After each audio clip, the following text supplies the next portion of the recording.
का ऊंचाई दूरी के चैप्टर से क्या है प्रश्न ना, कह रहा है किसी मीनार के आधार से पहाड़ी की चोटी का उन्नयन कोण 60 डिग्री है और पहाड़ी के आधार से मीनार के शिखर का उन्नयन कोण 30 डिग्री है। यदि मीनार की ऊंचाई 50 मीटर हो तो पहाड़ी की ऊंचाई ज्ञात करना है। तो इस क्वेश्चन को सबसे पहले हम पढ़ने के बाद एक अच्छा क्या बनाएंगे, चित्र बनाएंगे ना। तस्वीर बनाएंगे तो सबसे पहले हम क्या कर रहे हैं, आनी एक पहाड़ बनाने जा रहे हैं ना, स्फीयर बनाएंगे। इसमें यह कोण बना रहा है 60 डिग्री का। कितना डिग्री का बना रहा है? 60 डिग्री का कोण बना देंगे। यह हो गया 60 डिग्री का। और इसी में कह रहा है 60 डिग्री पहाड़ी के आधार से इसका नाम करेंगे ABC। यह हो गया 60 डिग्री का कोण बना दिए। और कह रहा पहाड़ी के आधार से मीनार, इसी के आधार से एक मीनार बनाया जा रहा है। या इसी के आधार से क्या बनाया जा रहा है? एक मीनार बनाया जा रहा है, जिसका मीनार बना दिए। क्या बना दिए? एक मीनार, इसको D मान लिए। और इसी के यह मीनार पहाड़ी के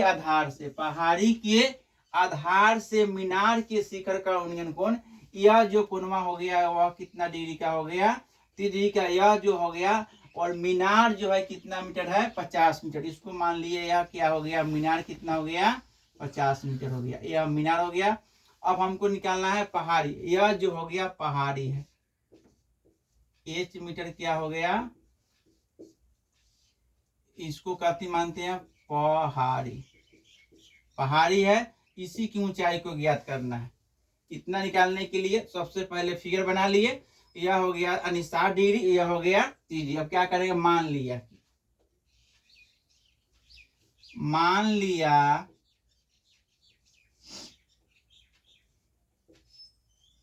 कि पहाड़ी की ऊंचाई बराबर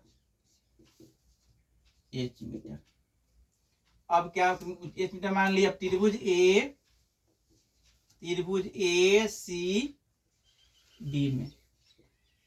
ACB में अब इसमें क्या है बुआ? यह लंब, यह क्या है? लंब, और यह आधार का संबंध है। तो हम अगले वीडियो में बताए थे लंब और आधार का संबंध जो होता है tan थीटा होता है। क्या होता है? tan थीटा होता है। तो tan का सूत्र लगा देंगे। tan थीटा बराबर इसका नाम करेंगे AB। क्या करेंगे? AB बटा क्या हो जाएगा? BC। क्या हो जाएगा? BC। AB यानी AB बटा, अब यहाँ क्या है? tan क्या लिख देंगे? tan जो हो जाएगा यह 60 डिग्री हो जाएगा। AB का मान हमने H मान लिए हैं, डाल देंगे, BC लिख देंगे। अब क्या है? यहाँ से क्या करें? tan 60 का मान होता है √3, डाल दिए। H बाई क्या हो जाएगा? BC। कैंचिया गुना करेंगे √3, BC बराबर क्या हो जाएगा? H हो जाएगा। फिर क्या करेंगे? BC बराबर H बाई √3 आ गया। हमारा इस त्रिभुज का मान हमने यहाँ निकाल दिए, BC का मान निकाल लिए। फिर क्या करेंगे? फिर त्रिभुज किस में लाएंगे? त्रिभुज यानी DBC में। त्रिभुज यानी DBC में हो जाएगा ना। तो इसमें क्या हो जाएगा? फिर क्या करेंगे? फिर भी यहाँ क्या है? लंब और आधार का संबंध है। फिर यहाँ tan का सूत्र लगा देंगे। क्या लगाएंगे? tan का। tan थीटा बराबर लगा देंगे, क्या होगा? DC बटा BC। क्या हो जाएगा? DC बटा BC। अब tan क्या है? 30 डिग्री। tan क्या है? 30 डिग्री। tan हो जाएगा यह 30 डिग्री का हो जाएगा। DC का मान दिया हुआ है 50। BC हम क्या करेंगे? यहाँ लिखेंगे tan 30 का मान जो होता है 1/√3 होता है। यहाँ डाल देंगे 1/√3 हो जाएगा। 50/BC। अब क्या करेंगे? लिखेंगे यह BC का मान। फिर यहाँ क्या करेंगे? BC का मान रखने पर क्या करेंगे? फिर अब लिखेंगे BC का मान रखने पर। अब क्या करेंगे 1/√3 हो जाएगा। उसके बाद में यह 50 हो जाएगा। BC का मान जो आया है क्या है h/√3 हो जाएगा या 1/√3 यानी ऊपर भाग जाएगा तो क्या 50√3/h हो जाएगा। कैसिया गुना करेंगे तो या h/√3 वो 3 हो जाएगा तो 50 × 3 यानी 5 × 3 = 15 150 मीटर। अब जो है हमारी पहाड़ी की ऊंचाई कितना आ गया 150 मीटर। यही क्वेश्चन पूछ रहा था, इसका ऊंचाई जो है कितना आ गया 150 मीटर आ गया ना।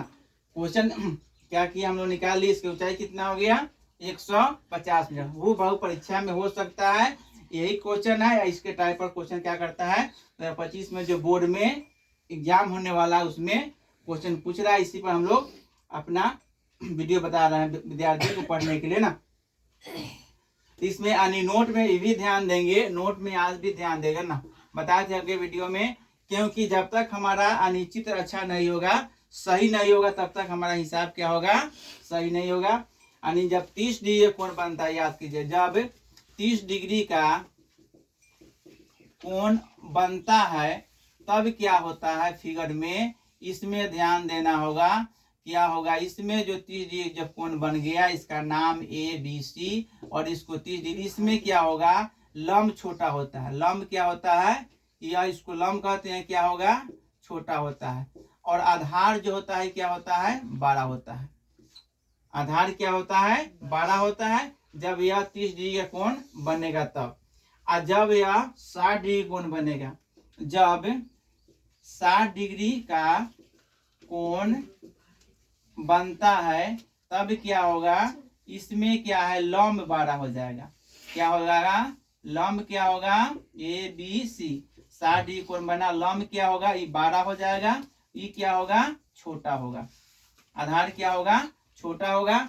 और जब 45 डिग्री कोण बनेगा, इस बात को ही यानी नोट करके याद कर लीजिएगा, माइंड में सेट कर लीजिएगा। हमें ऊंचाई दूरी में कहीं से समस्या नहीं आएगा, हम परीक्षा में पढ़ेंगे और बहुत आसान तरीका से इसे क्या करेंगे सोल्व कर लेंगे। दूसरा क्या है अगला, जब 45 डिग्री कोण बनेगा, जब 45 डिग्री का यानी कोण बनता है तब याद कर लीजिएगा इसमें क्या होगा इसमें क्या होगा ध्यान ABC, इसमें क्या होगा 45 डिग्री कोण बनने पर दोनों लंब आधार दोनों क्या होगा बराबर होगा। क्या होगा बराबर होगा। लंब आधार क्या होगा दोनों बराबर होगा।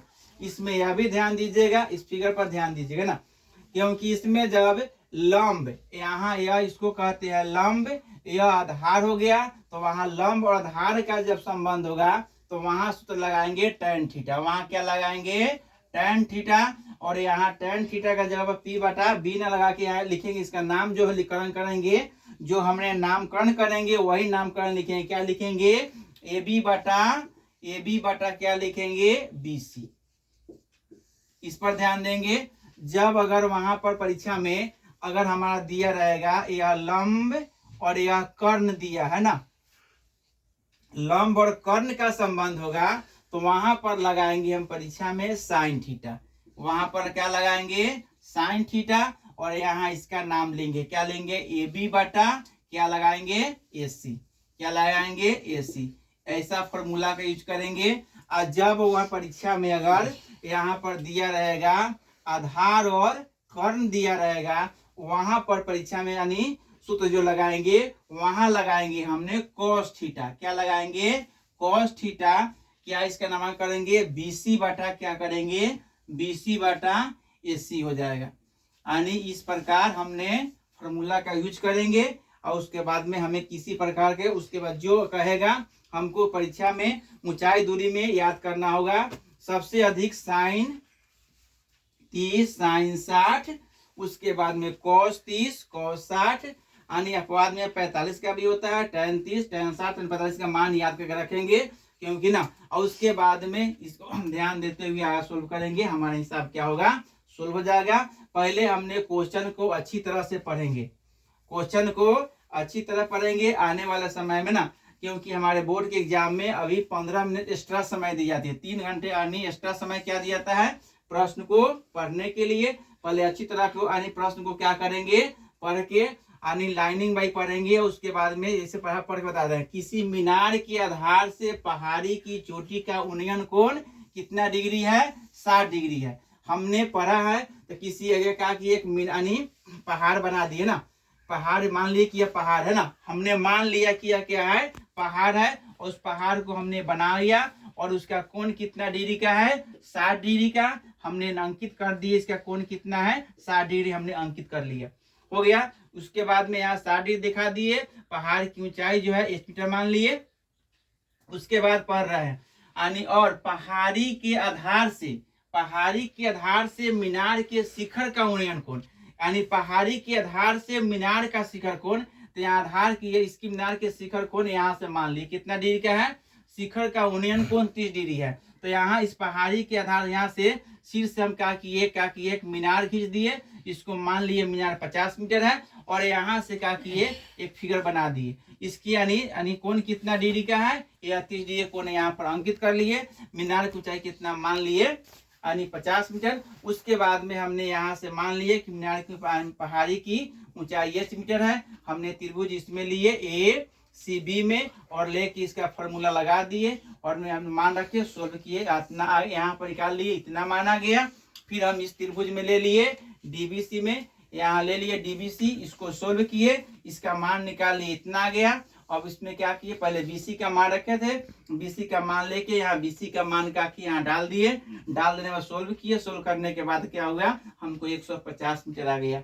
मीनार की ऊंचाई कितना आ गया, 150 मीटर। परीक्षा में हो सकता है कि क्वेश्चन यही आ जाए, चाहे इसी के आधार पर परीक्षा में त्रिकोणमिति से यानी ऊंचाई दूरी से क्या ऊंचाई दूरी से क्वेश्चन पूछेगा ना, इस पर ध्यान दीजिएगा। परीक्षा में यह क्वेश्चन 5 अंक का आता है। अगर थोड़ा सा हमने ध्यान देंगे ऊंचाई दूरी में, हमें कहीं से क्वेश्चन सोल्व करने में कहीं से समस्या नहीं होगा, बहुत आसानी से सोल्व हो जाएगा। लेकिन इस बात को ध्यान देते हुए आप इस पर ध्यान दीजिएगा, तभी समझ में आएगा, नहीं तो इसको समझ में नहीं आएगा।